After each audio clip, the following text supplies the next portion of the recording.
welcome back to Get Me a Library. Today I'm doing a February haul.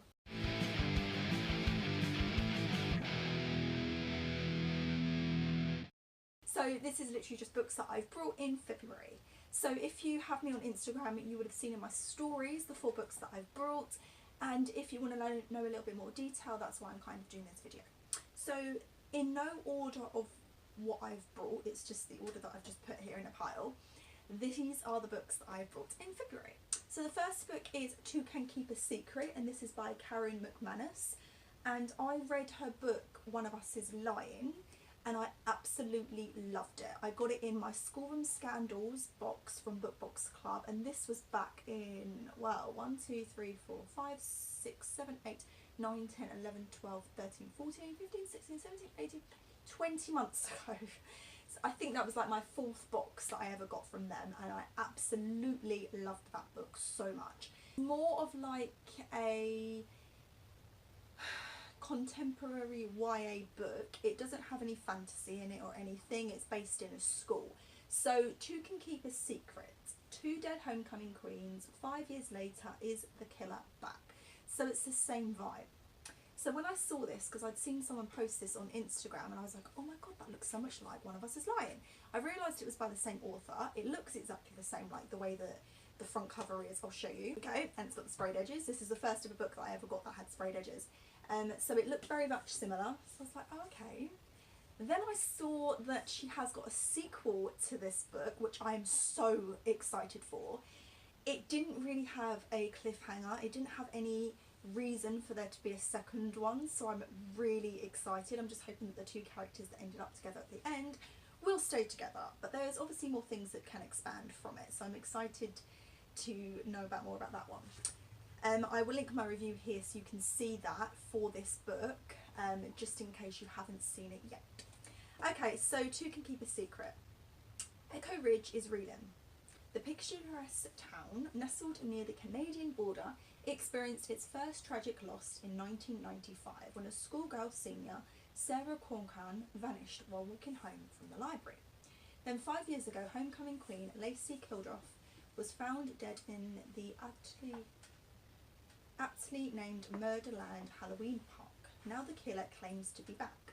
A small town that keeps losing its homecoming queens, 2 murders still uncovered, Echo Ridge is not a good place to be popular.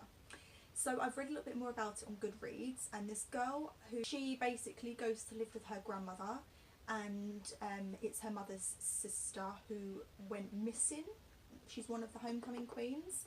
So she goes to live with her grandmother. Her grandmother's got secrets, her mother's got secrets, the whole town has got secrets, and it says something like, it's best if you have your own secrets to not tell anybody, to keep them to yourself.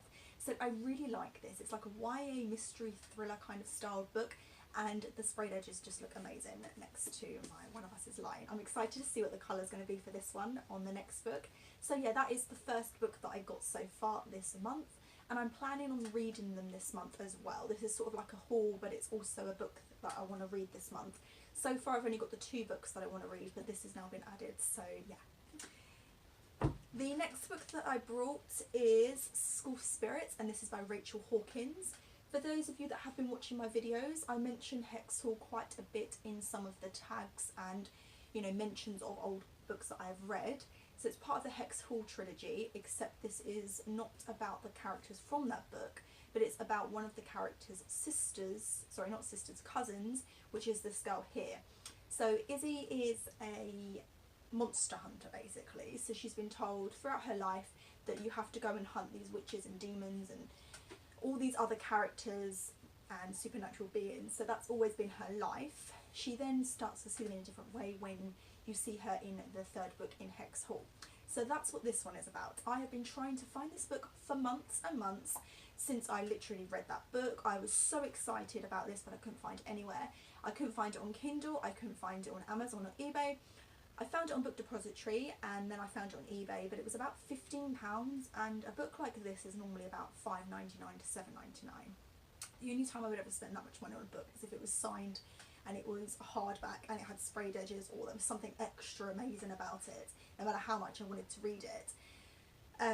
But yeah, so I finally found it on Amazon for 7 something, about £8, and it's totally worth it. In America it's $9.99, so there's no way in hell that I would be spending £15 on a book that is $9.99. So yes, I'm so excited to read this. I finally got around to getting it. So Izzy Brannick was trained to fight monsters. For centuries her family has hunted magical creatures, and 15-year-old Izzy is the last of her line.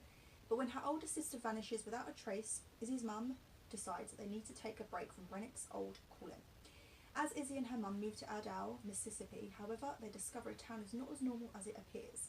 A series of hauntings have been plaguing the local high school, and Izzy is determined to prove her worth and investigate. But assuming the gist of an average teenager is easier said than done.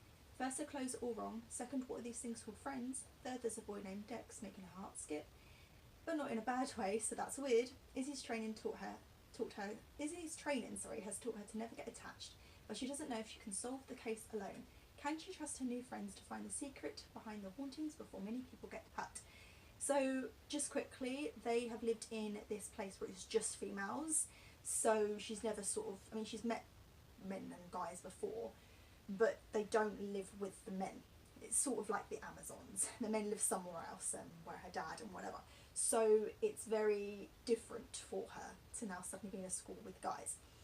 I'm excited because at the end of Hex Hall there is a man through a glass window picture, and he knows a lot of things that are going on, and he knows some secrets and stuff, but we never really understood who he was. So I'm hoping it's going to be in this book.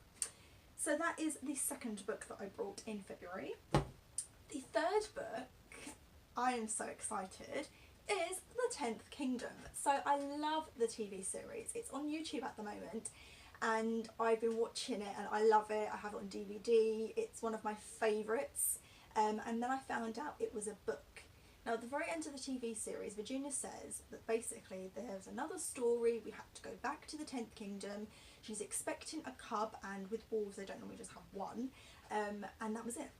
So then I've looked and I found the book, and I'm so excited to read it. I'm hoping that there's more to it than the TV series. Apparently there is a few things in here that isn't in the TV series, so I'm looking forward to reading that as well.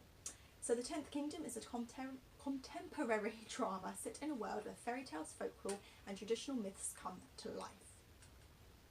The story follows the fortunes of Virginia, a New York waitress who unwittingly finds herself in the fantasy world of the Nine Kingdoms, where she must save a prince from the clutches of his evil stepmother and restore him to the throne. This is a modern epic tale of good versus evil that will grip the imagination and leave you spellbound. So excited.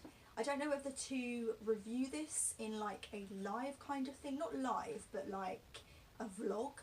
So like I read some of it and watch it on the TV show, to sort of do like a TV review and book review. I don't know how I'm going to do this. I want to kind of make it more exciting than just reading it and then uploading it on YouTube. So I don't know how to do this. If you have any ideas, let me know. Maybe I could read it. I don't know how many chapters it is before it gets to the next episode. I don't know, so I'm not sure how to do it. Any ideas would be perfect. If not, I'll just read it like normal and then upload a review. So I'm super excited for this one. Again, it's been something that's been on my list for ages once I found out it was a book. So yeah. The next one that I brought, which is the last book that I got, it is none other than Jacqueline Wilson, and it is Mama Tracy Beaker. And I just have to show you quickly before I talk about it how amazing this is. Just look at it. I mean, if you've read Jacqueline Wilson before, you know that there's illustrated parts of the book with images and drawings and stuff, and I believe it's mainly done by Nick Sharratt, although there are other illustrators for other books, but he's done the most popular ones, I'd say. All the ones that I loved as a child, he was the illustrator of them. So I'm really excited. So I saw Tracy Beaker Returns on TV the other day, and it was one of those days where you sat at home and it was raining outside, and I didn't feel like I wanted to read for a bit. I wanted to just watch something on telly while I had my tea and had my breakfast, and Tracy Beaker Returns was on, and I was watching her. I was like reminiscing about when I was young and how much I loved Tracy Beaker when I was a kid. And then I googled Tracy Beaker, like what happened to her, because I love spoilers. And then I found that there was a book, and I believe that it was released last year, so it's still very, very new. And it basically describes about what happened to Tracy after the dumping ground. But she now has a daughter, and she's a single mum. So she's obviously going to give her daughter everything she's never had. So her little girl is called Jess, and it says, I'm Jess, Jessica Bluebell Camilla Beaker. Jessica because my mum liked the name, Bluebell because that was the name of my mum's doll when she was very little, Camilla because that's the name of my foster granny, Cam, and she's lovely, and Beaker because that's my mum's name.